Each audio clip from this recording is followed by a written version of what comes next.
Welcome back to another episode of Baxter's Buzz. I am your host, Baxter E. Hall. Today I have a special guest with me, um, the founder and executive director of STEM Greenhouse, Dr. Keli Christopher. Hey, Hey, Dr. Kelly, how you doing? I am really good. I'm so happy to meet with you and thanks for inviting me. Well, we met some time ago, and you were just very giving of your time. I was sharing some of the things that I was doing on a nonprofit side, and I love what you're doing. I love what you stand for, and I'm honored that you are spending some time with me on my platform today. So thanks. Well, thank you. I'm honored to be here. I think so many of us remember when we, had questions and we needed people to be generous with their time. So, hey, I'm just paying back what someone did for me. Thank you. I appreciate it. So, you grew up in Grand Rapids Public Schools, right? That's right. And you were a fan of the public school system at at the time. I know I wanted you to talk about kind of what you see now versus then, but kind of talk about your upbringing in the Grand Rapids school system and all that good stuff. Okay. Well, Grand Rapids is a really it's the second largest city in Michigan, and so it has a lot of similar issues that a lot of schools face. However, I would say back when I was in school, because I'm old now, I'm 44, but when I was in school, I felt like I got a very good education. I went to a school that was predominantly Black. Um, there, that was my elementary school. Even middle school, was in schools that were predominantly Black, but the quality of the education was actually was really good, especially when I compare it to what it is now. Things were better back then, but I was in a family of educators, so I knew teachers. Teachers were in my family, principals. My mother was early childhood educator, so preschool, daycare, things like that. So I feel like I had a really good start, but at the same time, and I'm an engineer, and so I didn't know any STEM professional, science, technology, engineering, math, but I was fortunate, at least in that education was very important to my family. And I had a lot of role models in that regard. Where what led you to like how did you when did you realize that like the engineering path was like a passion of yours, and like how old were you? How was it received Well, by, let me tell you, because I feel like I have a testimony, and I tell my students this all the time. When I was growing up, I really was not good in math, and science was really not a big thing back then. I was really embarrassed by my math abilities. And I remember when I was a little girl struggling in math, and my mom would just say, well, I never liked math. It's no big thing if you don't like math. So I really was more of a writer and thought one day I might be a journalist or something like that. Uh, and I was still a very good student, except for math. Hmm. I just always struggled in math. And I remember in the third grade where they had like a timed multiplication tables type test. Oh my goodness. I made myself sick the day that we had that test, and I got to take it after school, and the teacher didn't time it. And I was just so thankful, because it was just that pressure. And I found that for myself, I've never been good at mental math, just pulling up facts, things like that. Although as I got older and when I started taking algebra in middle school, that was the type of math that I liked, more thinking math, not just, okay, what's this plus this or this times this, just regurgitating, memorization. But what really happened to me was when I was in middle school. Now, like I said, I was a good student, except for math, where I was like a CD student. And in middle school, because I was in honors English, and my test scores weren't that bad, the counselor, she decided to put me basically in an honors track where you take honors math, you take honors English, Mm. with all the smart kids. And saw my little transcript or whatever, not transcript, but your classes that you're going to take when I got to middle school. Yeah. Oh my goodness, I cried. I told my mom, I can't take honors math. Call the counselor and tell her to get me out of this class. And so my mom called and tried to get me out of the class.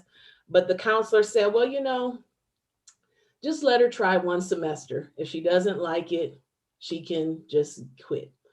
Well, since my mom tried and I couldn't get out of the class, I said, okay, well, all these kids are really smart. So I'm going to have to work really hard. And what I realized in that first semester, I mean, I was getting an A+ in math that year Hmm. because obviously I just wasn't trying before. That's Mm. one thing. But then secondly, I was starting to take the type of math that I preferred, where it wasn't, like I said, it wasn't just all the multiplication and the, memorization. And I just started, like, I was an all A, straight A math student.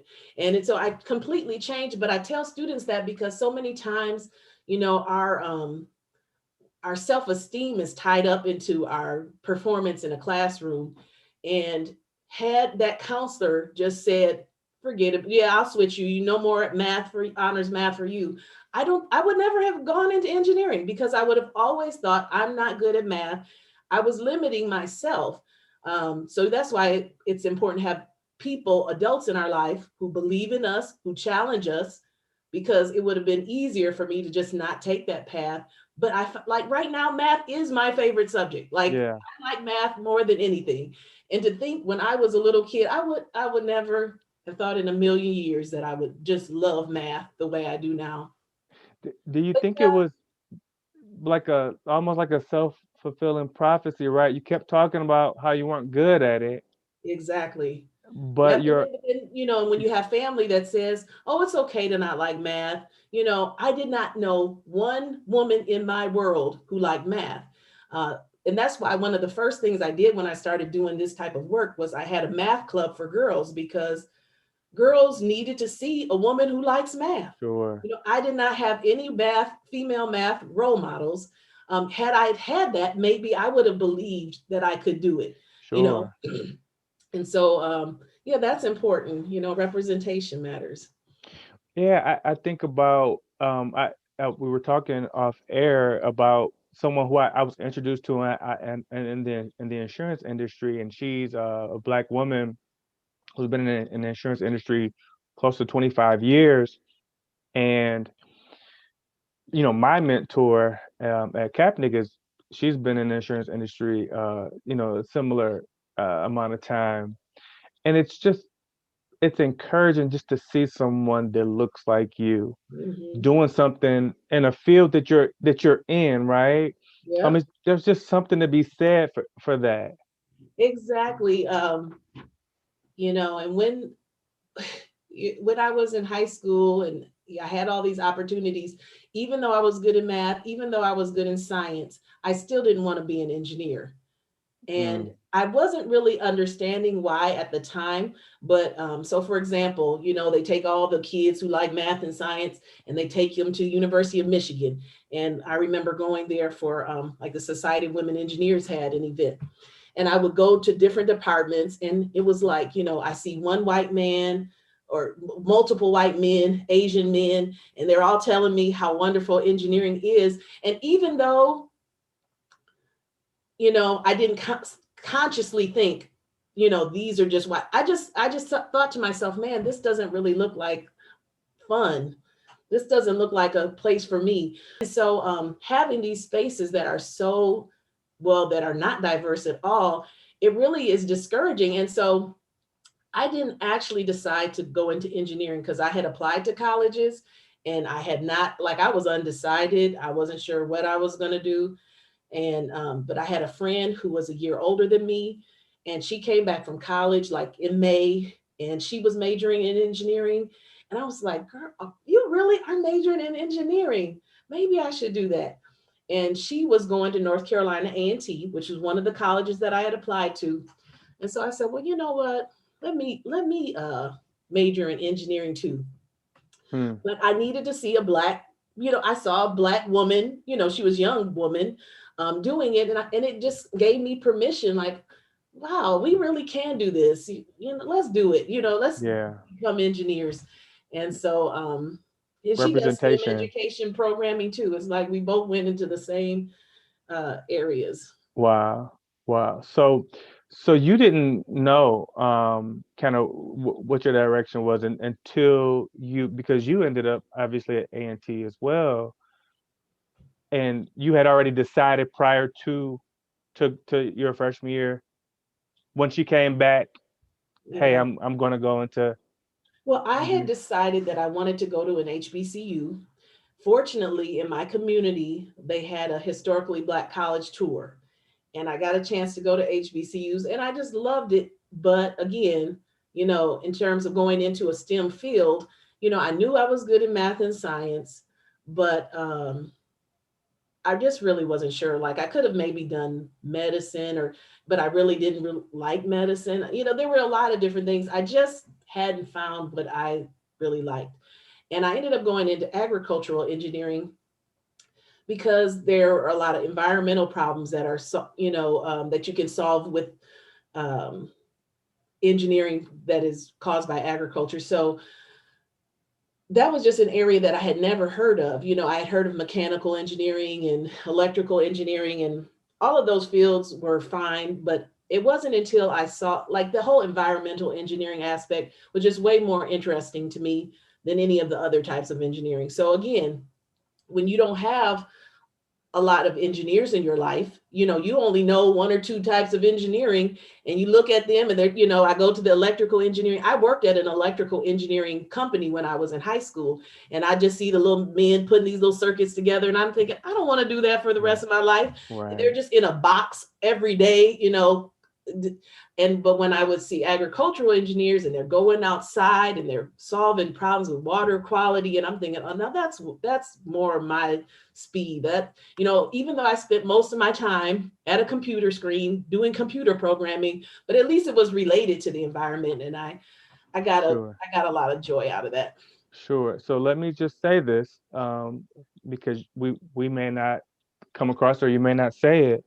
The third black woman. Yes. Okay. So now, when I was an undergrad at A&T, I had an opportunity to go to Cornell University, Ivy League University, for a summer. And at that time, I had no intention of getting a PhD. But in the summertime at a university, the only people there are graduate students, So I was working with all graduate students. Now, in my mind, I had thought people who are working on PhDs in engineering are all geniuses, okay? But I was in there and I'm like, wow, these guys are not even that bright. I thought this is an Ivy League institution. I'm coming from an HBCU. I'm thinking, oh, this is going to be so, over my head, or I'm going to struggle. And I was like, I honestly thought, now, if this guy is getting a PhD, there is no reason that I shouldn't get a PhD. And at that time, there was only one Black woman who had gotten a PhD in engineering, and she was from the Caribbean. So there really had never even been an African American woman Mm, to get a PhD in engineering. And so I said, this don't make no sense. Better student than them, and I'm yeah. not doing it. So that's when I decided to get a PhD in agricultural engineering. And yeah, so I became the third Black woman in the world to get a PhD. And I was the first Black person. And when I say Black, I mean, I'm not saying African American, because no Black, these are Black people from all over the world. Not one Black person over in all of the world had gotten a PhD at the University of Illinois. So yeah, I was the first one there. And I'm telling you, it was, racism is real. And Yeah. it was a challenge. It was a completely different experience than my HBCU experience, but I'm just glad I made it through. And Yeah. Yeah. So to be clear, the third black woman to receive a PhD in agricultural engineering, yes, engineering in the yes, world. in the world. And then at the University of Illinois, where I went, because of course, there had never been any Black person, male or female, who had gotten a PhD in agricultural engineering there. And honestly, and since then, there still hasn't been one. Wow. That was 15 years ago. But that Wow. shows you how much work we have to do in preparing our students. to go into these fields because, and that's one of the reasons I didn't go into academia as well. Like help children of color. I want to encourage them to be successful in these fields. And I think it makes more sense for me to work with kids who will see themselves in me than anybody else. So that's kind of why I got into this work. Talk about that. Talk about STEM greenhouse and sort of what led you there. I mean, you just kind of touched on it, but Yeah. you could expound Oh, on that. well, okay. Now, first, after I got my PhD, I started working and I was working for the government, USDA, the Natural Resources Conservation Service. Uh, I, after I had started having children, I decided I wanted to start a business and I wanted to do STEM programming with children. But I found that I was pretty much doing programming in communities that could afford a lot of opportunities for their children. So I was doing I was really just working in wealthy communities with very few children of color. But one time I had an opportunity to work in an inner city school for a summer program, and I was only coming there, 4 times in the summer, once a week for 1 hour. And there was an experience I had with a girl who was going into high school, and we were playing a math game, and it was a very simple math game. And but she was struggling with it, and I told her, I said, well, I think if you use division, you can get the answer you want. And she said, Dr. Christopher, can you remind me what is division? Mm, And I mean, this was not like how do I do long division? Like she didn't know what the concept of division mm, was. And she was going to high school. And I thought to myself, we are really, this whole STEM thing is, we're not approaching it correctly for the children in my community because these kids need math remediation. They, sure. I work in schools that are middle school students, no science teachers. So we're in the 21st century. When I was in middle school, I had a science teacher. But now in the 21st century, Black and brown children do not have science teachers in their schools. Like nobody is teaching them science or very little. Um, so, there's an equity problem here. And that's really what I'm trying to address with STEM Greenhouse. That's why greenhouse is in the name, because growth is so much a part of it. I don't want to have a 1 day of coding. Like that's not the purpose of my organization. And not that there's a problem with 1 day of coding, but a day of coding is not going to help my students. A week at a university in a engineering program is not going to help my students because when they come home from that week, they have so many barriers that would prevent them from being successful. I mean, especially if you're a child living in poverty, and you're struggling with food security, homelessness. My students, if you lose a pair of glasses, you don't get any more glasses. You lose a coat in the winter in Michigan, you don't get another coat. This is what we're dealing with. So, um, I think that so many times we think of STEM and it's all robots and coding and all of this. And I'm like, no, let's do science and math. Let's start there so you Yeah. can have a foundation, because there's no point in taking you to tour some manufacturing facility knowing good and well you don't have the skills to be successful in those fields. So yeah, that's kind of how I got it that's how I started with STEM Greenhouse. And that's why I started it, because I just said, we have so far to go, and our kids need so much more than we're giving them. So talk about that. I mean, um, there are many times where they'll say they'll have a program and they'll take inner city kids, uh, you know, kids, disadvantaged kids, and they'll take them for a week to a camp, Yes. and they'll say, look at all this cool stuff, and there's some value in it, okay, and I don't want to act as if there isn't, but it's like feeding somebody a good meal, Yeah. And then yeah, you're giving them a fish, you're not teaching them how to fish. right? I that is one of the things that I'm really just trying to work with people to change their mindset in STEM. And because so many times people who are STEM professionals, we think more along the lines of what would our children need? Our children could have an experience, get get excited about science or engineering, and they have all the resources, all the connections, so that when they want to go into that field, they can do it because of us. But we don't think about, okay, what does a child who is not like our child, who Yeah. doesn't have those resources, what is going to be available to them? When I was, doing my business, and I was working in the wealthy neighborhoods and communities in my community. I remember one time I was doing a chemistry camp for 5 through 7 year olds, and a 7 year old approached me and he said, "Dr. Christopher, what is your PhD in?" And I said, "It's in agricultural engineering." And now he had a little brother who was also in the camp that was 5. And he said, "Well, me and my mom were wondering, both of my parents have both MDs and PhDs." And I said, "Oh, really? Are they research scientists?" And he said, "Yeah, my mother studies depression and my dad studies Alzheimer's disease." Wait, how old was he? 7. Okay, go on. I'm But sorry. he's a little white boy. But the thing is, I thought to myself, look at the resources that he has. Sure. Him and his brother are doing chemistry camp. They're only 5 and 7 years old. You know what I'm saying? They're starting them early. This little boy likes soccer. He has been to the World Cup. You know what I'm saying? In Wow. Brazil. Yeah, They have opportunities and experiences. If one of those kids is struggling in math, you don't think they're going to get the help they need? that's right. Do you think they ever wonder, can I become a scientist one day? Is that within my reach? When I was growing up, I thought somebody who got a PhD in engineering was like an alien. You Sure. know what I'm saying? That was so far beyond my realm of even understanding. Yeah, But to them, that's just mom and dad. yeah. So anything is available to them. They don't have to have any self-esteem issues about, who can I do it? Am I good enough? Whereas Black students, we struggle and we doubt ourselves. Oh, I don't think I can do it. You know, um, one of the things I remember from graduate school, just interacting with white students versus Black students, is when we struggled, we had so much, we would be so quick to give up or to blame ourselves for not understanding. Whereas I would see a white student, if he was struggling, he would say, "This teacher is horrible." And we Mm, would struggle and say, "I'm not good enough."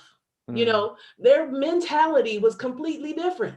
And and that's why, like, again, that's why I'm doing this work, because I want my students to be able to say, look, you can struggle and be successful. Everybody struggles. That's right. You're not any different than anybody else. This is That's right. hard. It's going to require you to think and work hard, but you can make it. That's right. And they Talk about STEM greenhouse and what you guys are doing. Okay. Well, STEM Greenhouse, we're doing a lot of stuff, but things have changed a little bit because of the pandemic.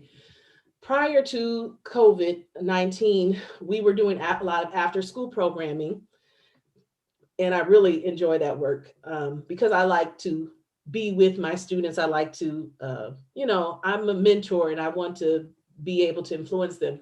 But then, because of the pandemic, their schools have not been in session, all year. They've been home all year. And so we had to switch to virtual programming. So I decided to create like a YouTube channel with science videos, and we distribute science supplies to our students so they can do those same science activities at home. Well, um, they got the attention of the Michigan Learning Channel, and so they're going to be airing those videos on their channel. It's just opened up a lot of opportunities, because I've always wanted to just, again, impact more students, but because of, limited resources, my nonprofit is a small organization.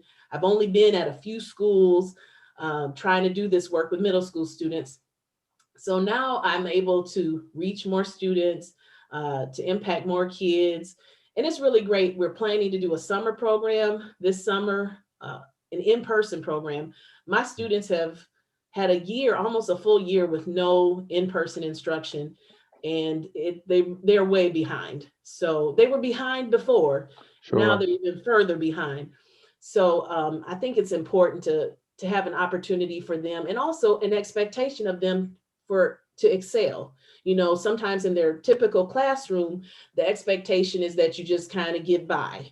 But I really want them to have an opportunity to go to a college campus, for, this will be a 4 or 5 week program, and say your goal this summer is to really learn. Yeah. It's gonna be intensive, and we're gonna be intentional about this, and we're not playing. It's not all about just the fun stuff. This is an opportunity for you to actually, really do things that are going to help you achieve your goals and your dreams, because they have the dreams. Like, I've noticed my kids they don't lack in having the dreams. They want to become veterinarians and lawyers and doctors. They want to become all of these things, but they are not on a path to get there because they're not proficient in math. They're not proficient in science. And so my goal is to get them ready for high school so that they can walk into high school ready to go get on that college preparation track. Yeah. So if they don't come in there ready for that, then they're going to be behind for their entire high school career. And I don't want. So, Dr. Kelly, what are you guys doing in the are you providing tutoring or Well, I would say, like, in the summer, it's not tutoring. And even during the school year, it's not tutoring. We're teaching. Like I said, these kids, if you don't have a science teacher, where are you going to get your science from? So right, we're teaching science. Now we are doing math remediation. We're not tutoring because, well, one thing is, I want to make sure that this is a fun experience. So our math is almost always tied to games, and they're competitive and they want to win the prizes. So that's their motivation, and we keep it fun. I mean, we play music. I always try to make math like, that spades party or something that, everybody right. goes to. And, so they're playing card games, but they're math card games. Or they're playing bingo or whatever, but it's math bingo, so that we have fun, but at the same time we're just reinforcing and strengthening those math skills that they need. Now if I came in there with a big worksheet and said, come on, let's do the worksheet, I'm trying to get kids to come after school twice a week all school year. Like, they don't have to do that. So if Right. it's boring, they're not going to come. Right. We're going to be eating food. It's like a party, and the kids who are in STEM, they're like, we're in the good club of, Yeah. we get special things, I, and that's I how I I want think it to be for them. there's a secret uh incentive that we talked about last time that kind of for some reason just gets the kids excited. Yes. What's that prize that the kid most of the kids, if not all the kids, love? The flaming hot Cheetos. Okay. I buy more flaming hot Cheetos than anybody in Grand Rapids. And I'm like, if that's going to make them do math, they'll do everything for a bag of flaming hot Cheetos. And so and that's, like I said, we just keep it fun. And we also want to meet them where they are. I mean, we're not trying to embarrass anybody. We all come in with different levels of, of our math levels. A lot of my students, they might be from another country and their reading is not very, they're not good readers. So I pretty much, as I'm designing things, I'm assuming that they can't read or that Mm, they're very poor readers. I don't want to have anything to be a barrier for them to participate. And so, I'm really happy when students want to come. yeah. They want to come every day, but that's because, first of all, when I first started this, I thought, well, they're going to come because their education is so important to them. But after a while, I realized that they were coming because of me. They were Mm, coming because I had an expectation of them. Um, they were coming because they knew I cared about them. And so that's when I really, that's really when I kind of started honing in on developing those spaces where children just want to be. And in those spaces, making sure that they're being supported in their math and science. There's not going to be no boring tutoring, dry, study hall where somebody's sitting up there. We can't do it that that's way, right. or they're not going to come. And we don't want that. We want them to associate science and math with fun. That's right. So that's what I'm doing. Well, kudos to you. Um, it's great work. It's important work, and here, in the closer to Detroit, I want to, be able to steal some of those ideas and techniques when we get into some of our stuff because I think you get it. You understand. that it has to be a combination. You got to meet people, meet the children where they are, Hmm. right? And yeah, remove as many barriers as possible. Yes. Um, it's February. It's Black History Month. Okay. Hmm. Um, tell me about a figure in Black history, also known as American history, also known as world history, that you would just like to, share a story or or highlight a Fire or figure. something. Well, Yeah. honestly, this isn't too well. It's historical, but it, at the same time, it's recent history. Recently, I had an opportunity to interview Stephanie Wilson, who is an astronaut. Now, this Black woman is about to go to outer space for the fourth time. Okay. Wow. We need to know about people like her. And my interview with her is on my YouTube channel. So you could just go to Keli Christopher on YouTube and find it. But what was so important to me in doing this interview was just, I want my students to see two Black women who are engineers even having a conversation. How many people have ever seen two Black women engineers just, talking about their careers or something like that? Right. Right. So to me, what she has done, it's historical. I Sure. mean, look, she been to the outer space multiple times. You know Yeah. what I'm saying? But how much cooler it is for our kids to see it, so that they can say, oh, if she's an astronaut, I could be an astronaut. If you see me and you see Dr. Christopher up there, and you know me from just going to the grocery store, I'm at your school, and I want them to know that Black history is something in the past, true, but that their Black history, they most sadly, even in the 21st century, they're going to be the first. Yeah. They're going to be that history groundbreaking person.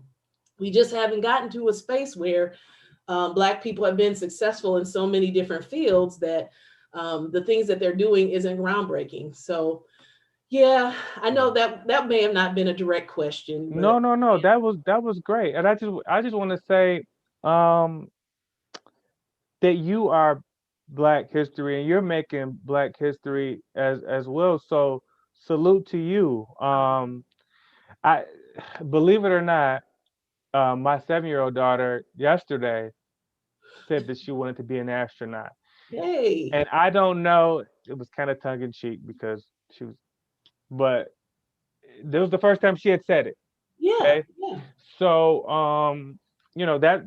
that's a conversation that she needs to see right, and exactly. understand. And if it's something that she was serious about, she could start to wrap her head about around it. Found it. Yeah, because Um, if when she would see this video and look at us, we don't look like, if we were walking down the street, you wouldn't pick us out. Like, we don't look like we're special or anything. We're just two Black women, but the potential for any of us is just, the sky's the limit. I mean, you could do anything, that's right. and as a mother too, I see my children have opportunities to see Black people as the president, Black women as the vice president. That was something I never got to see. Right. Just think of how that their minds are so unlimited. Like, we have so many there's, because of stereotypes and things, we are limiting ourselves more than I think the next generation. They will have a lot more possibilities just because they are seeing those people who are the first in this field and the first in that field.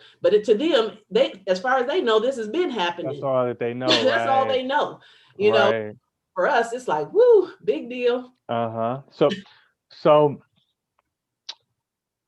STEM Greenhouse, your YouTube page, tell people where they can find you. Yes. Okay. Well, the STEM Greenhouse website is stemgreenhouse.org. YouTube, I definitely want you to check me out there. But the YouTube channel is under my name, Keli Christopher, Keli Christopher. I have not only the instructional, like I have the videos that I produce for my students, the science videos. I had that interview on there, and we're going to be doing some more interviews with Black professionals in STEM. But also, there's just more information about the STEM greenhouse. There's interviews with the students, interviews with some of the staff at the schools that I work with. So anybody who wants more information about the STEM greenhouse can either contact me through my website or LinkedIn or through YouTube. Great. Great. Well, Thank you for your time. This has been great, like inspirational, and every time I see you or able to exchange messages with you, I'm always learning and inspired. So Thank thank you. you. Yeah, Thank you. yeah. Thanks for giving me this opportunity. I appreciate it. You know, it's a win-win in my book. If it's important information, and it's the exposure, right? And that's Exactly. what we're trying to do. When with the work that you're doing, the work that I'm doing, we really just want to expose these children to what's possible. And I heard this somewhere recently. Exposure equals expansion, right? That's good. So that's all we're trying to do. And if we can Expand the contribute, possibilities. that's right. Yeah, we if we can contribute in any way, then it's a Yep, blessing, it's right? all good. Yeah. Yeah. Well, thank you all for checking us out. Whatever platform you're seeing this on, uh, please share, like, subscribe, all that stuff. Please check Dr. Keli Christopher's YouTube page out, and also the STEM Greenhouse Whoops. website to learn more about the programs and the things that she's doing, and donate. That's Right? right. She's Donate. a nonprofit, and all of the donations make a big difference. So, Yes, I do. um, on behalf of Dr. Keli Christopher, I am Baxter Hall, and thank you all for checking us out. Peace. Bye bye.